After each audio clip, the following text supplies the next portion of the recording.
Welcome back, everybody, to another edition of Statesman.com, the high school football blitz. I'm joined always by Thomas Jones. And Thomas, we're going to take a look back on some of the highlights of the previous weekend, and there were some really good ones. Give me a game ball.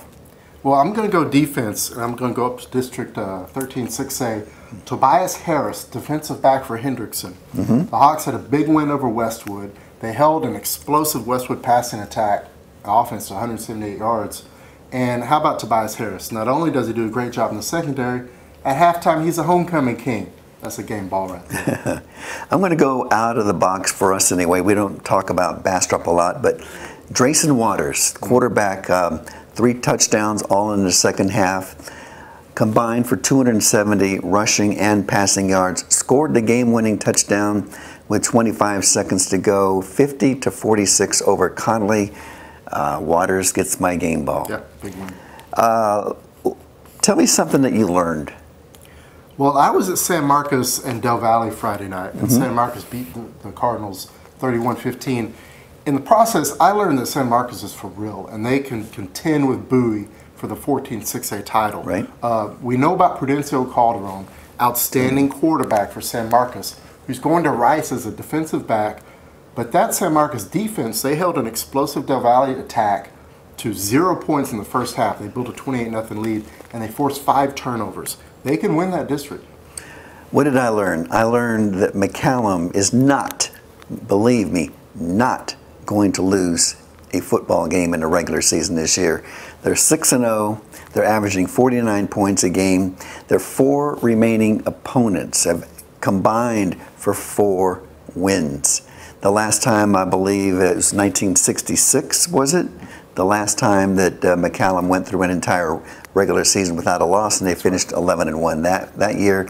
I think they're looking forward to more than 2 rounds this year, though. Yeah, and they're going to be able to rest a little bit. No offense to Lanier, Travis, Crockett, and Reagan.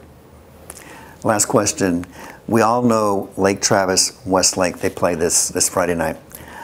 Give me a player who is not one of the stars that we talk about every week on one of the teams that you think could be a big, make a big impact. I'll look at Lake Travis, and specifically I'll look at the Lake Travis defense. It's simple. You got to slow Nakia Watson, the big running back for Westlake. That would be a good start. Reed Bacon is an outstanding lineman for Lake Travis. He's averaging about 7 tackles a game, and has 3 tackles for loss, sack. Reed Bacon will have to have a big game in the trenches to limit that Westlake running game. I want to go with a kind of a new fella in this rivalry, so to speak, Mason Mangum. He's only a sophomore. He had a total of 6 catches in the previous 5 games that they had played. He had 9 catches the other day against Hayes for 120 yards and a touchdown.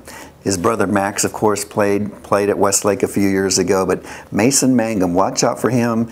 They're already loaded with other weapons. Taylor Anderson, Nakia Watson, they've got good weapons. Add him to the mix. It's going to be a fun game. And Mason's roots in Westlake run deep. His father, Mark Mangum, was a very good quarterback for the Shats in the 1980s. Oh, you were on that team, weren't you? No, my team didn't win quite as many games as Westlake does. Well, thanks again for joining us for Statesman.com, our high school blitz. Thanks again for Thomas T.J. Jones, and we hope to see you back next week. And until then, we hope your favorite team wins.